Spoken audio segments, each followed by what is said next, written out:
Ora, muito bom dia, ou boa tarde, ou boa noite, consoante o lugar em que se encontram. São todos muito bem-vindos, mais uma vez, neste encontro que já nos é tão querido, não é verdade?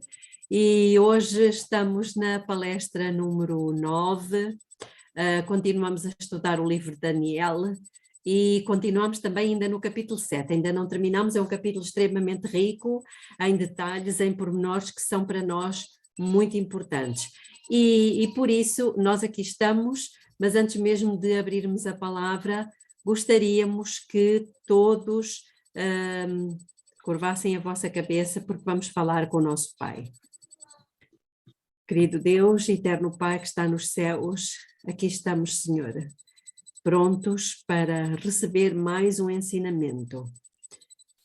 Mas acima de tudo, Senhor, queremos passar este momento na sua companhia, na sua presença. Precisamos muito que o seu Espírito venha falar ao nosso espírito, nos dê entendimento, sabedoria e, acima de tudo, um coração disponível para ser lugar da sua habitação. Entregamos tudo ao seu cuidado, em nome de Jesus. Amém. Ok, muito bem. Então, tínhamos ficado de fazer algum TPC, não foi? Foi. Recordam-se qual foi o TPC que ficou para hoje? Eu recordo o TPC, mas eu não te digo que fiz porque não sabia. Então, Quais qual são foi? as palavras que o chifre pequeno falou contra o Altíssimo? Uhum, muito bem. Por acaso alguém conseguiu descodificar o que é que foram aquelas grandes coisas, não é? Que o chifre pequeno falou contra o Altíssimo?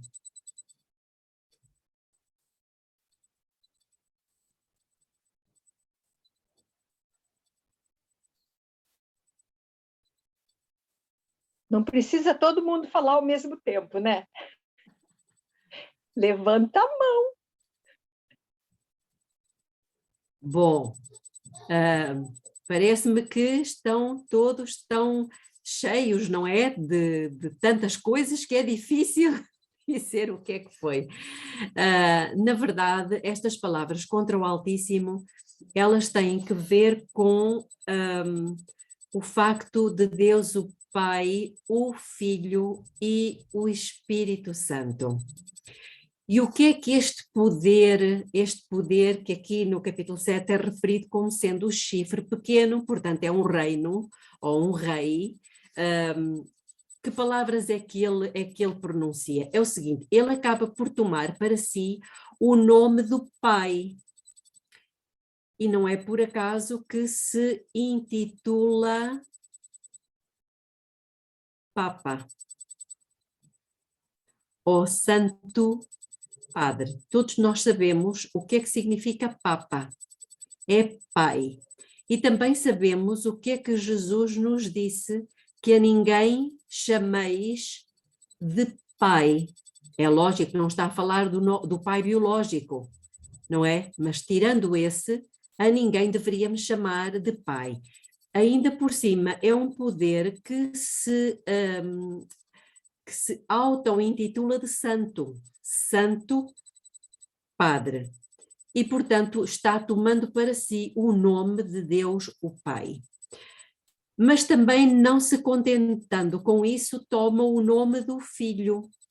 Porquê? Porque nós sabemos que o Filho é o único ser que fez a ponte, podemos chamá-lo de artífice de pontes, ou seja, pontífice, entre a terra e o céu, porque é o único ser que viveu e que pisou sobre esta terra que tem as duas naturezas, a divina e a humana. Como humana, pode ligar-se aos seres humanos, como a natureza divina, a Deus o Pai. E, portanto, ele é o único a quem, com justiça, se pode chamar de sumo pontífice, que nós em português dizemos sumo sacerdote, mas em espanhol se diz sumo pontífice. E, portanto, este rei, ele toma para si não só o nome do Pai, Santo Padre, mas também Sumo Pontífice, que é o nome do Filho. Mas não contente com isso, também toma o nome daquele que ficou substituindo o Filho, que no fundo é o substituto do Filho de Deus, ou seja, vicário, porque a palavra vicário significa substituto, vicário filii Dei, ou seja, o substituto do Filho de Deus. E como nós sabemos, biblicamente falando, o único que foi o substituto do Filho de Deus na terra é o Espírito Santo. E, portanto, nós temos aqui um poder que toma para si e que pronuncia arrogantemente estas três pessoas, não é? Personagens do Pai, do Filho e do Espírito Santo. Não sei se ficou tudo compreendido, penso que sim. Bom, no versículo 25, diz então que ele proferiria palavras contra o Altíssimo. Além de outras coisas, particularmente são estas palavras: e consumirá os santos do Altíssimo. Então, aqui diz-nos claramente que esse poder iria prevalecer durante um certo período de tempo contra os fiéis de Deus, os filhos, os santos do Altíssimo. E diz também que a atuação dele não é tanto uma atuação na horizontal, mas é uma atuação na vertical, porque ele diz que cuidará em mudar os tempos e a lei. Habitualmente, nós sabemos e falamos que é a lei de Deus quando esse poder decidiu mudá-la, mas decidiu mudá-la não nas Escrituras, porque nas Escrituras Deus não lhe permitiu fazê-lo, mas ela foi mudada e todos nós sabemos que a lei de Deus, tendo os 10 mandamentos, um deles foi precisamente tirado, o segundo mandamento, ficando 9. Ficando 9, todos nós sabemos que são 10 mandamentos, o 10º teve que ser dividido. Mas não foi só isso. O 4º mandamento, que diz, lembra-te do dia de sábado para o santificar, ele foi substituído. E foi substituído por outro que diz guardar domingos e festas de guarda.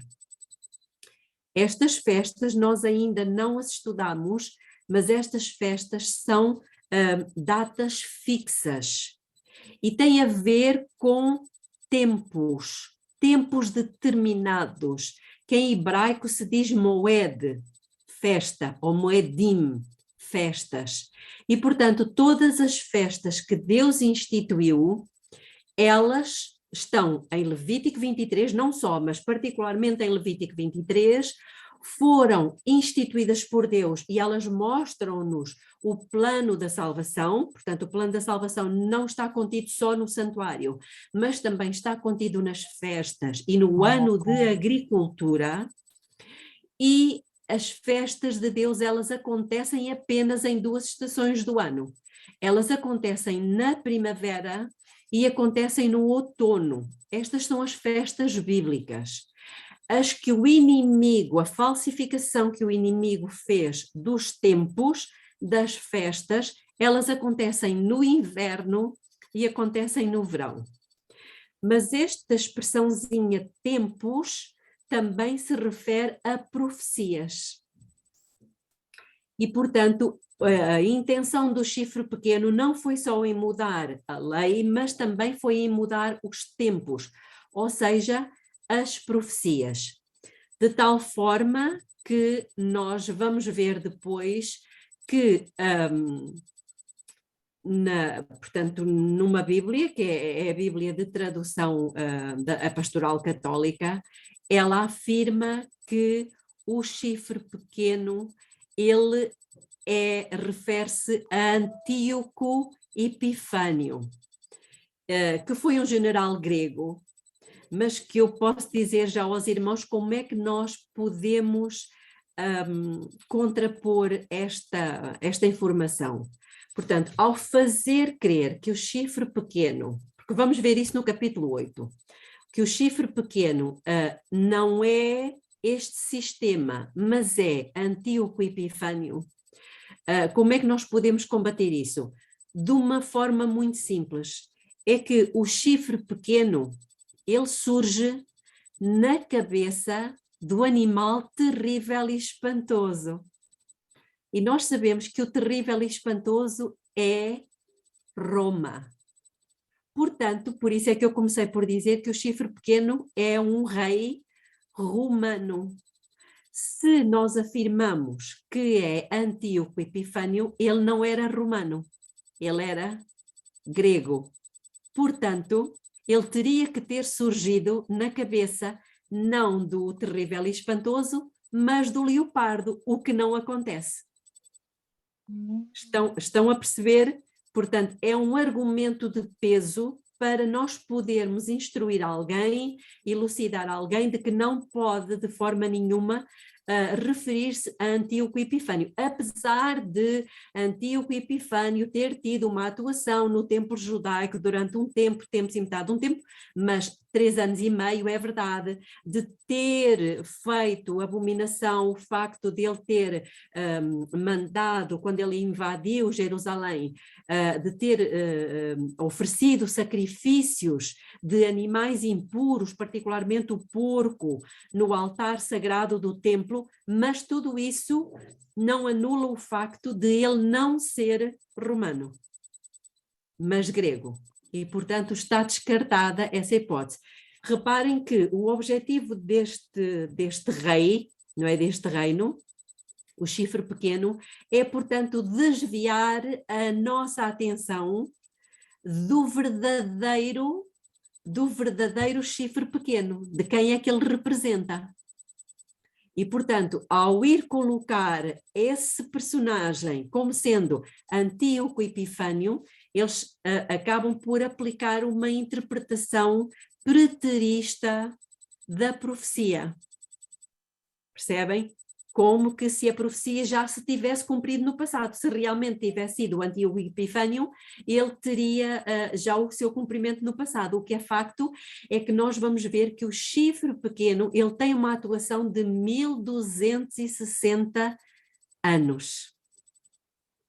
E é curioso, como vimos na palestra passada, aqui no capítulo 7 é chamado chifre pequeno, no capítulo 8 também é chamado de chifre pequeno, mas no capítulo 11, este mesmo poder, ele é chamado de Rei do Norte.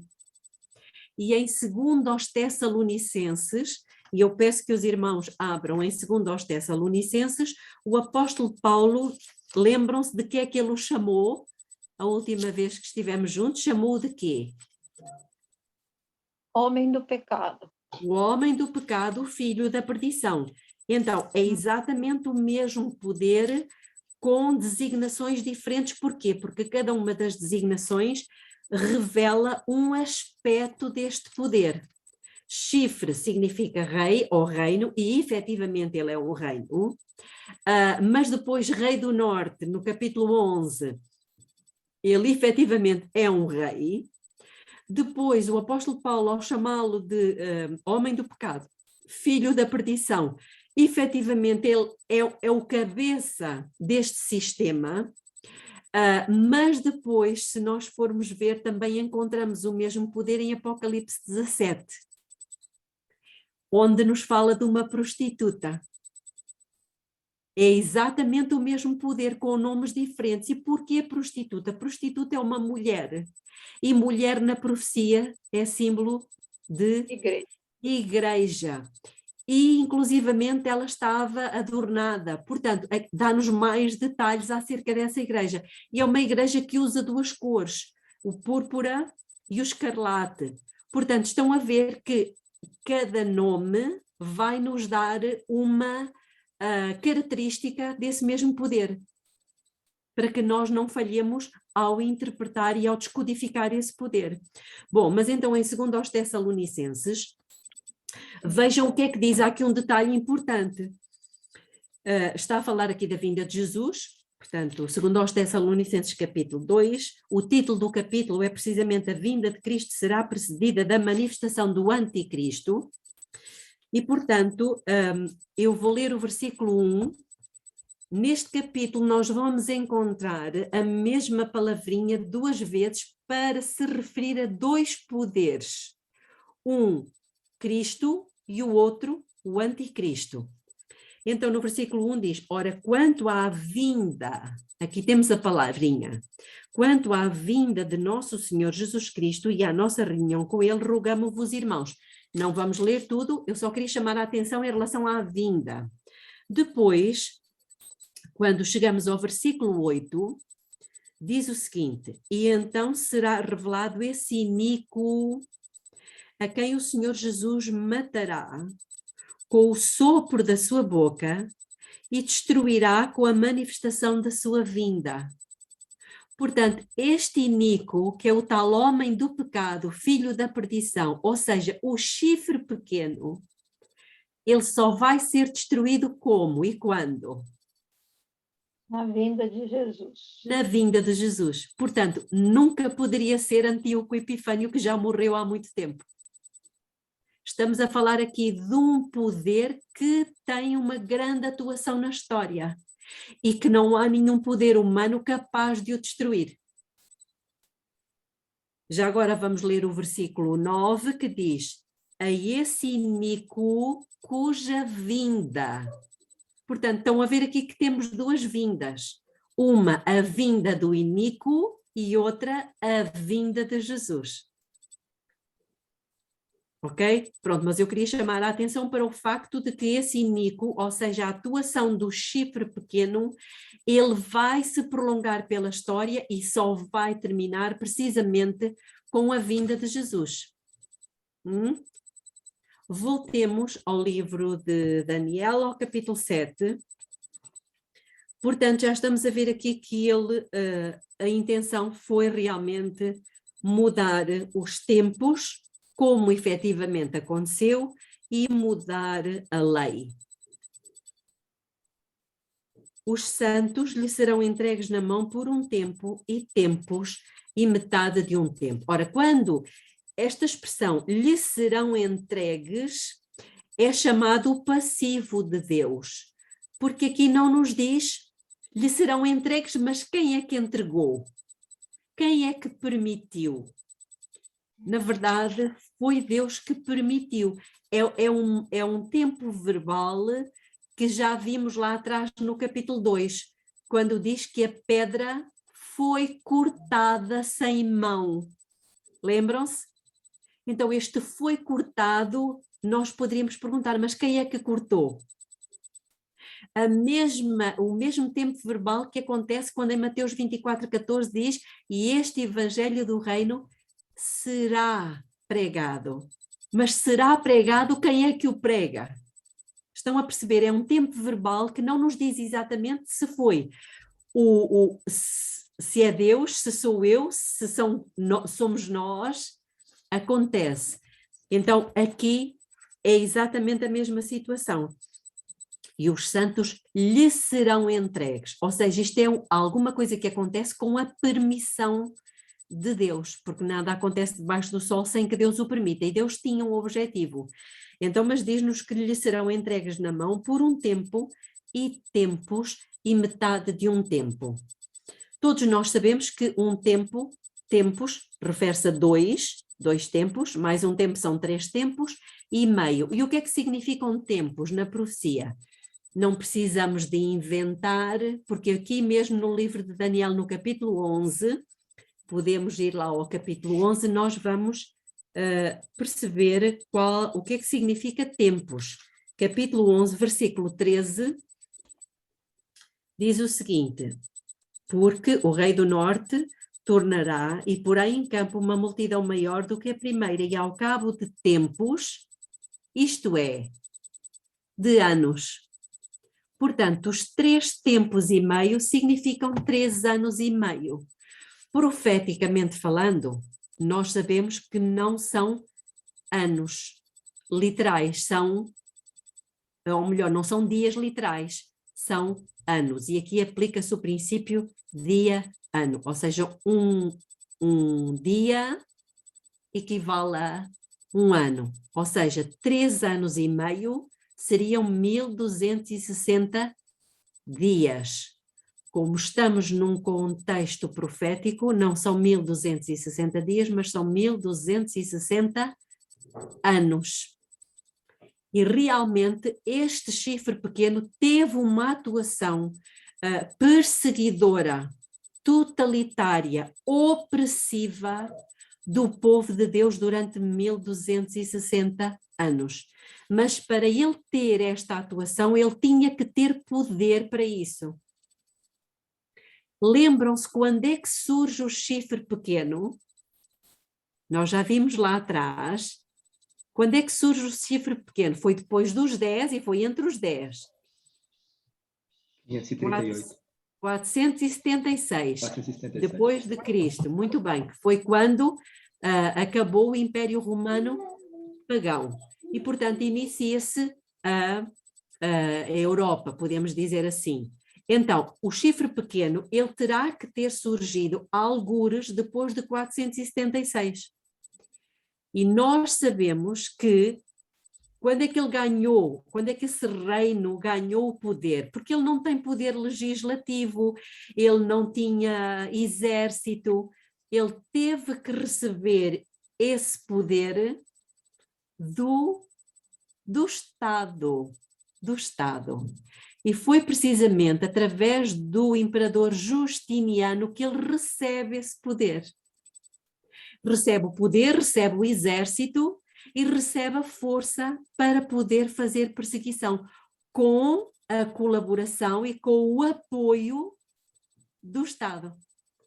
E nós sabemos pela história que isso aconteceu no ano 538. Nós já sabemos disto, mas é só para recapitular. E, portanto, se nós somarmos ao ano 538, 1260 anos, nós vamos bater no ano 1798.